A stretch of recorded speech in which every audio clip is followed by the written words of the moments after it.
Soit rendu à Dieu, en qui nous avons toutes choses. Je voulais partager avec la communauté chrétienne quelques pensées sur la notion de chrétien serviteur et chrétien fils ou fille. On va baser cette thématique-là sur une histoire que les chrétiens connaissent assez bien, celle du fils prodigue. On va pour cela ouvrir la parole de Dieu dans Luc chapitre 15 et on va lire du verset 11 au verset 32. Parabole du fils prodigue. Et il dit, au verset 11, et il dit, un homme avait 2 fils. Et le plus jeune dit à son père, Père, donne-moi la part de biens qui me reviennent. Et il leur partagea ses biens. Et peu de jours après, le plus jeune fils ayant tout ramassé, partit pour un pays éloigné. Et là, il dilapida ses biens en vivant dans la débauche. Et après qu'il eut tout dépensé, une grande famine arriva dans ce pays. Et il commença à être dans le besoin. Et il s'en alla et se joignit à l'un des citoyens de ce pays-là. Et celui-ci l'envoya dans des champs pour faire paître des porcs. Il aurait bien voulu se rassasier des caroubes que les porcs mangeaient, mais personne ne lui donnait rien. Et étant revenu à lui-même, il dit, « Combien d'ouvriers de mon père ont du pain en abondance, et moi je meurs de faim ici. Je me lèverai, je m'en irai vers mon père, et je lui dirai, Père, j'ai péché contre le ciel et devant toi. Je ne suis plus digne d'être appelé ton fils. Traite-moi comme l'un de tes ouvriers. » Et s'étant levé, il alla vers son père. Mais comme il était encore loin, son père le vit et fut ému de compassion. Et il courut se jeter à son cou, et il l'embrassa avec empressement. Et le fils lui dit, Père, j'ai péché contre le ciel et devant toi, et je ne suis plus digne d'être appelé ton fils. Mais le père dit à ses esclaves, apportez vite dehors la plus belle robe, et mettez-la lui, et passez un anneau à son doigt, et des sandales à ses pieds. Et emmenez le veau gras et tuez-le, et mangeons, et réjouissons-nous. Car mon fils, que voici était mort, il est revenu à la vie. Il était perdu, et il est retrouvé. Ils commencèrent à se réjouir. Or, son fils aîné était dans les champs. Et comme il revenait et qu'il s'approchait de la maison, il entendit la musique et les danses. Et ayant appelé l'un des serviteurs, il demanda ce que c'était. Et il lui dit, ton frère est revenu. Et ton père a tué le veau gras parce qu'il l'a retrouvé sain et sauf. Et il se mit en colère. Et il ne voulait pas entrer. Et son père étant sorti, le suppliait d'entrer. Mais lui répondant, dit à son père, voici tant d'années que je sers, et jamais je n'ai transgressé ton commandement, et tu ne m'as jamais donné un chevreau pour me réjouir avec mes amis. Mais quand celui-ci, ton fils, qui a dilapidé tes biens avec des prostituées, est venu, tu as tué pour lui le veau gras. Et il lui dit, mon enfant, tu es toujours avec moi, et tout ce qui est à moi est à toi. Mais il fallait faire un festin et se réjouir, car celui-ci, ton frère, était mort, et il est revenu à la vie. Il était perdu, et il est retrouvé.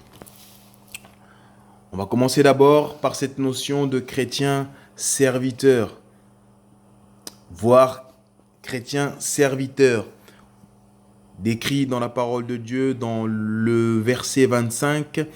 Or, son fils aîné était dans le champ, et comme il revenait et qu'il s'approchait de la maison, il entendit la musique et les danses. Il était dans le champ.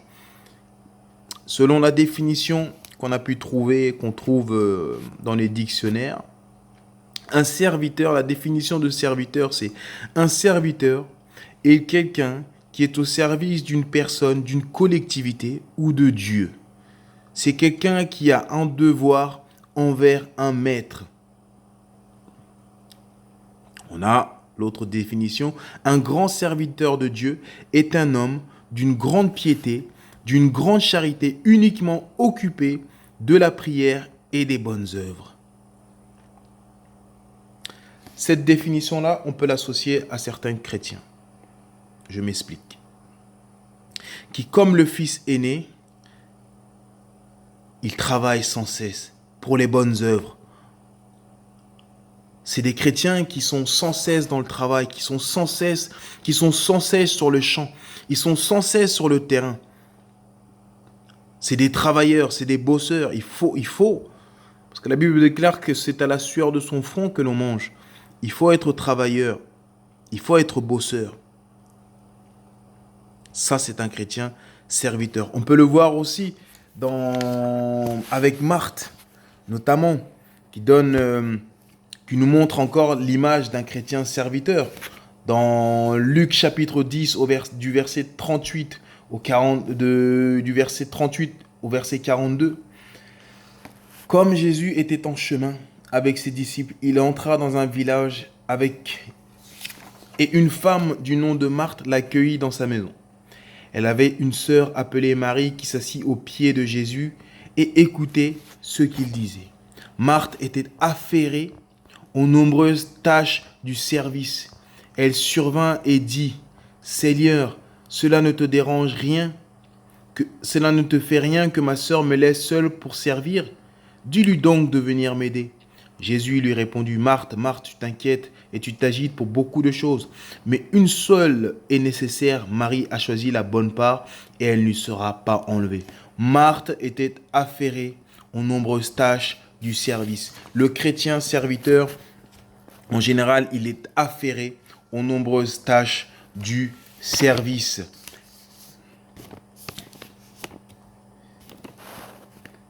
Le chrétien serviteur va être celui qui va placer le service pour son Seigneur en première position. Il travaille, il s'occupe, il s'inquiète, il s'agite pour beaucoup de choses. C'est-à-dire que le service pour le Seigneur occupe la première place, occupe la pole position dans ta vie. C'est-à-dire un chrétien serviteur, c'est son service avant toute chose, son service pour le Seigneur avant toute chose. Et en faisant ce service-là, le chrétien serviteur s'attend à une récompense de son maître.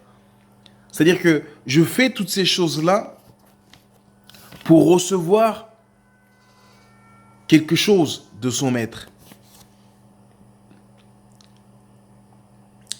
On le lit notamment par rapport à l'histoire du fils prodigue, au verset 29, ou on peut commencer même à partir du verset 28. Et il se mit en colère et ne voulait pas entrer. Et son père étant sorti le suppliait d'entrer. Mais lui répondant, dit à son père, « Voici tant d'années que je te sers, et jamais je n'ai transgressé tes commandements. Et tu ne m'as jamais donné un chevreau pour me réjouir avec mes amis. » Un chrétien serviteur, c'est quelqu'un qui s'affaire au service, c'est quelqu'un qui est au service, qui est fidèle aux réunions, qui est fidèle aux réunions, le dimanche au culte, aux réunions de prière, aux réunions d'évangélisation, s'il y a réunion d'évangélisation. Mais il se le dit au-dedans de lui-même, je ne reçois pas selon ce que je fais. C'est-à-dire selon le service que je fournis pour toi, Seigneur, je ne reçois pas. Je laisse mon confort, je laisse ma maison. Je laisse mon bien-être, je laisse ce qui fait mon bien-être et je ne reçois rien de ta part. Je ne transgresse pas tes lois. C'est-à-dire tu as mis en place des lois, tu as mis en place des commandements. Moi, en tant que chrétien serviteur, je respecte tes lois, je respecte tes commandements. Mais à contrario, Seigneur, tu ne me donnes rien avec lesquels je peux me réjouir avec mes amis. Je ne peux pas tu me donnes rien, aucune récompense pour que je puisse me satisfaire avec mes compatriotes, mes collègues. Et le chrétien serviteur a une vision comme Marthe, on peut le lire dans le verset 40, dans Luc chapitre 10, verset 40. Marthe était affairée aux nombreuses tâches du service. Elle survint et dit, « Seigneur, cela ne te fait rien de que ma sœur me laisse seule pour servir. » Dis-lui donc de venir m'aider. Le chrétien serviteur aura tendance à se dire, mais je suis le seul qui bosse dans cette église. Je suis le seul qui travaille. Il n'y a que moi qui sacrifie dans l'église. Il n'y a que moi qui sacrifie dans l'œuvre de Dieu. Voyez ce que je fais. Seigneur, tu vois ce que je fais. Je sacrifie. Je mets de côté ma famille. Je mets de côté mon temps libre. Je mets de côté mes loisirs pour être au service de l'église. Je sacrifie ce qui est à moi. Il y a beaucoup cette notion où je sacrifie pour toi, mais à contrario, les autres ne font rien, les autres font un minima. C'est-à-dire, on regarde ce que les autres y font et on se dit ce que nous on donne en tant que chrétien serviteur est plus important que ce que les autres y donnent.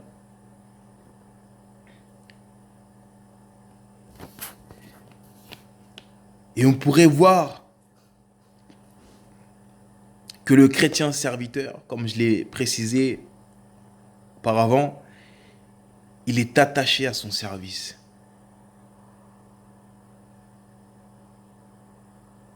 Il est attaché à son service. Il est tellement attaché à son service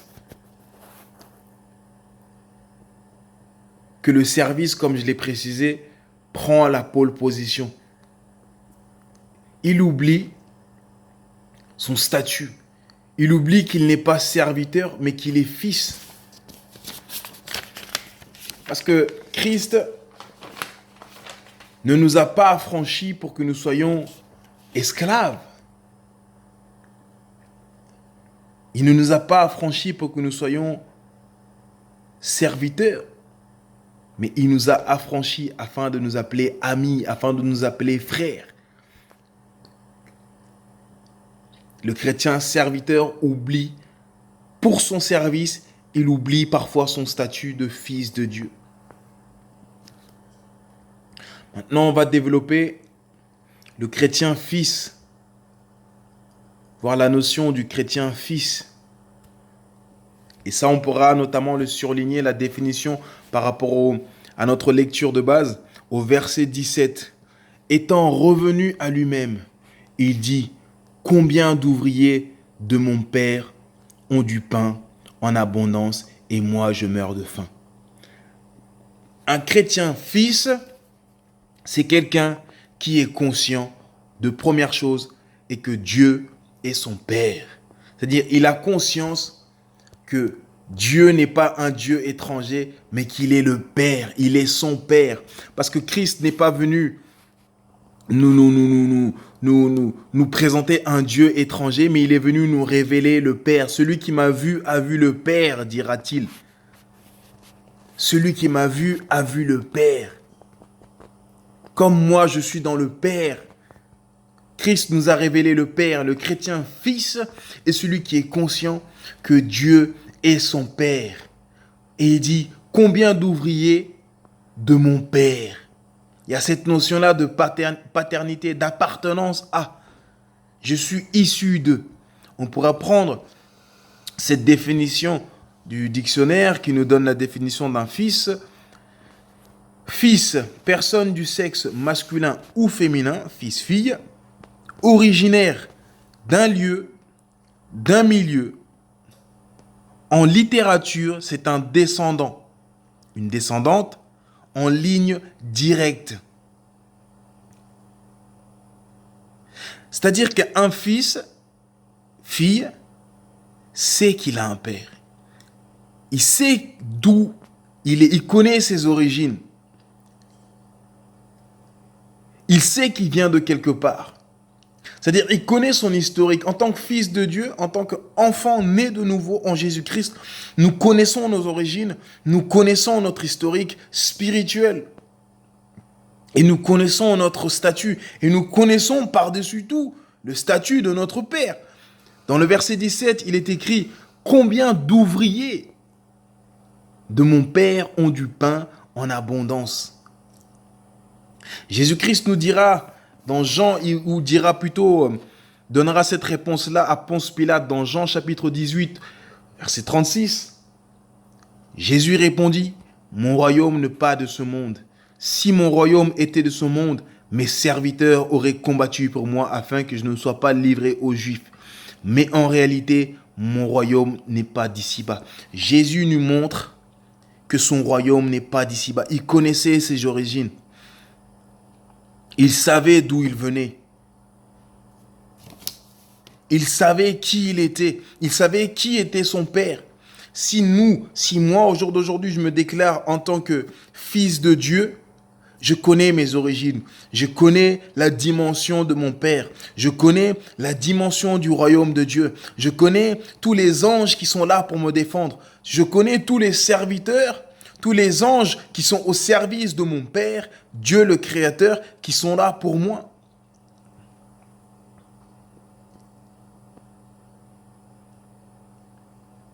Et Christ, au travers de ce verset dans Jean 18, 36, il nous appelle à savoir qui nous sommes. Nous sommes fils et filles de Dieu. Nous ne sommes pas de simples serviteurs.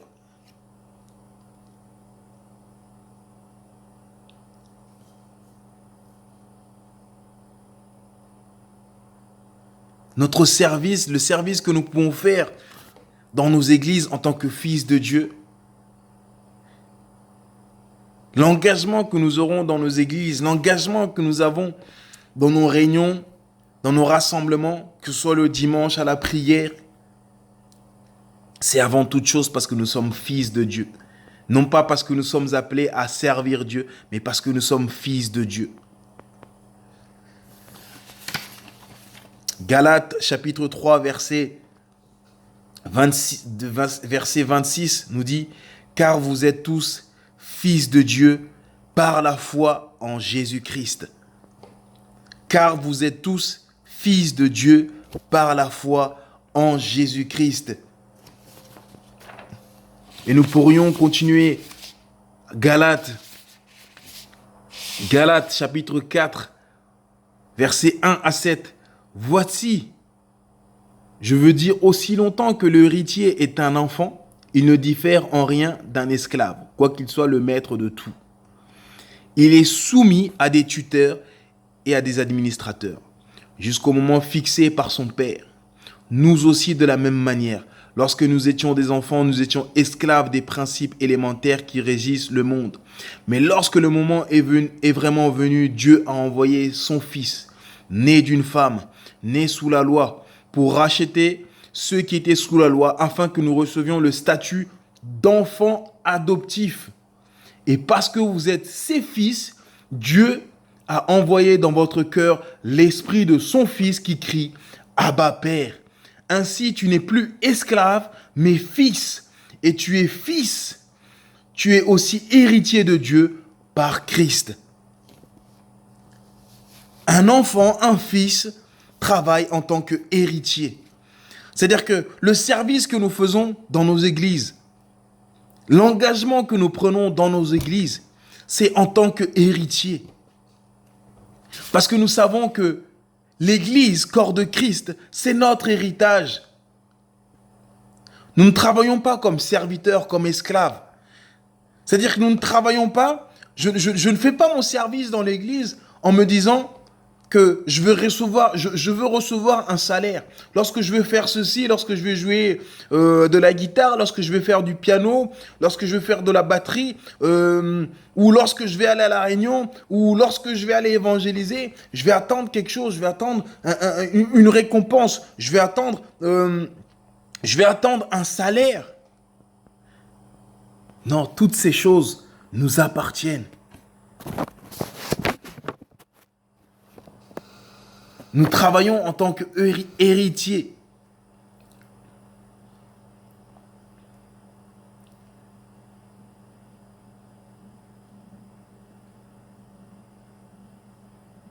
Ainsi, tu n'es plus esclave, mais fils. Et tu es fils, tu es aussi héritier de Dieu par Christ. Bien sûr, quand je dis fils, c'est aussi fille. Et héritier de Dieu par Christ.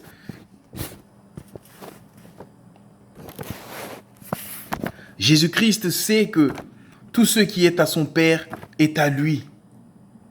Il travaille pour la gloire de son Père. Lorsque nous glorifions Dieu, lorsque nous glorifions Christ, lorsque nous mettons la gloire de notre Père en avant, c'est notre héritage que nous mettons en avant. C'est notre propre gloire que nous mettons en avant. Lorsque notre Dieu est honoré, lorsque Christ est honoré, c'est nous qui sommes honorés au travers de Christ. Il y a plusieurs exemples. On peut donner des exemples de plusieurs familles. Par exemple, constructeur automobile. Constructeur automobile Peugeot. La première personne qui a créé cette entreprise-là, elle n'est plus en vie. Mais au jour d'aujourd'hui, la personne, le PDG de l'entreprise Renault, c'est le descendant de celui qui a créé. Il continue d'honorer le nom Peugeot. Ainsi, nous, en tant qu'héritiers de Dieu, en Jésus-Christ, nous devons honorer notre Dieu. C'est un honneur pour nous que d'honorer Dieu. C'est un honneur pour moi que d'honorer Dieu, d'honorer le nom de Dieu, que de servir Dieu. C'est un honneur pour moi. Parce que je sais que lorsque le nom de mon Père est honoré, je suis honoré au travers de mon Père.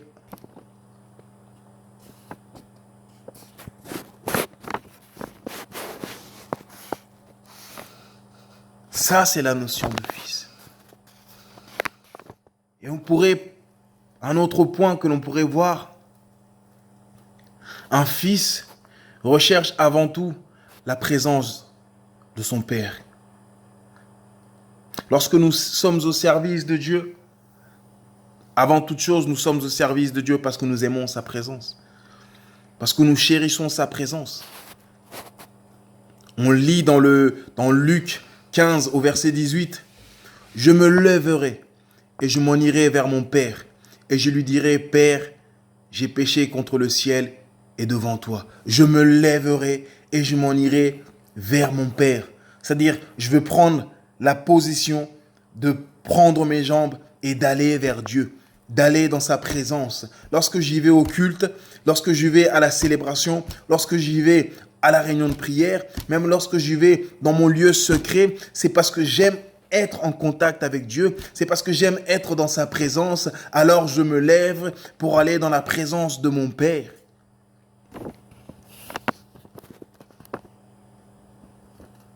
Parce que nous savons que c'est dans la présence de Dieu que nous grandissons. C'est dans la présence de notre Père que nous sommes affermis.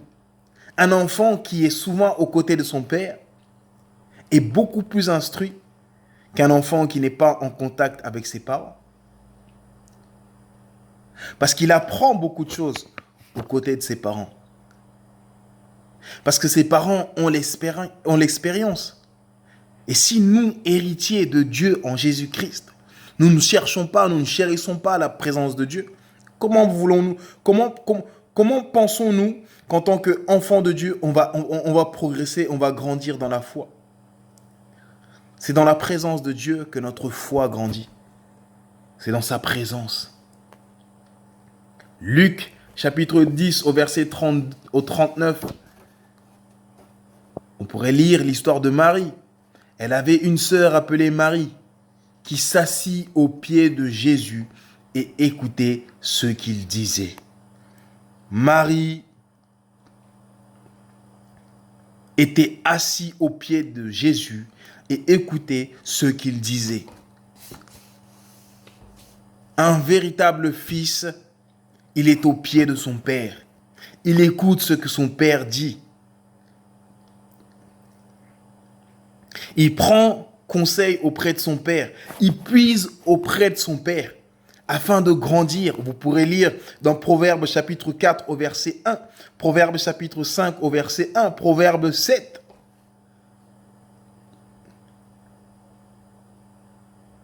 Un véritable fils chérit la présence de son père.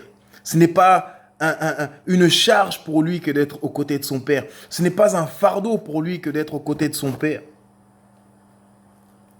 Il chérit la présence de son père. Il chérit la présence de son père.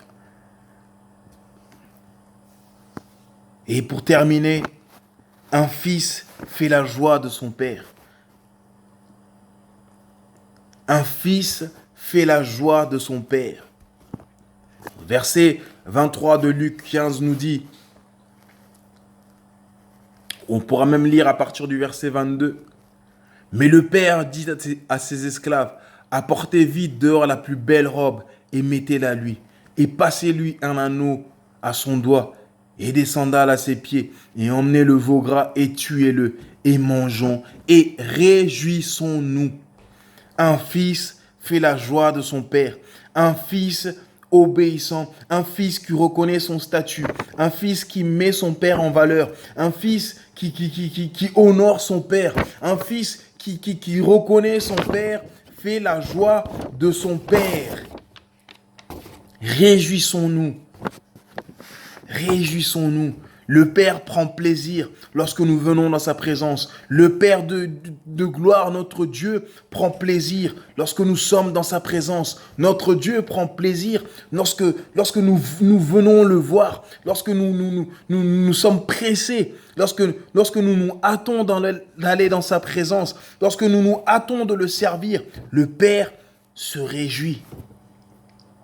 Un fils réjouit son père. Un fils obéissant, un fils qui connaît son statut, réjouit le cœur du Père. Alors pour conclure, ce fut un message bref, mais aspirons. J'appelle à la communauté chrétienne, j'appelle aux jeunes chrétiens, j'appelle à ceux qui démarrent dans la foi, j'appelle même aux anciens. Aspirons à être fils et filles de Dieu en Jésus-Christ. Ainsi, on va apprendre à se préoccuper du cœur de Dieu. Notre priorité serait qu'est-ce que mon Père aime? Qu'est-ce qui réjouit le cœur de mon Père? Ça sera notre préoccupation.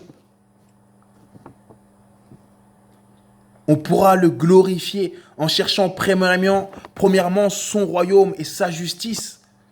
C'est-à-dire rechercher premièrement sa présence. Sans s'attendre à nous dire que si je cherche Dieu, c'est forcément je veux recevoir quelque chose de lui.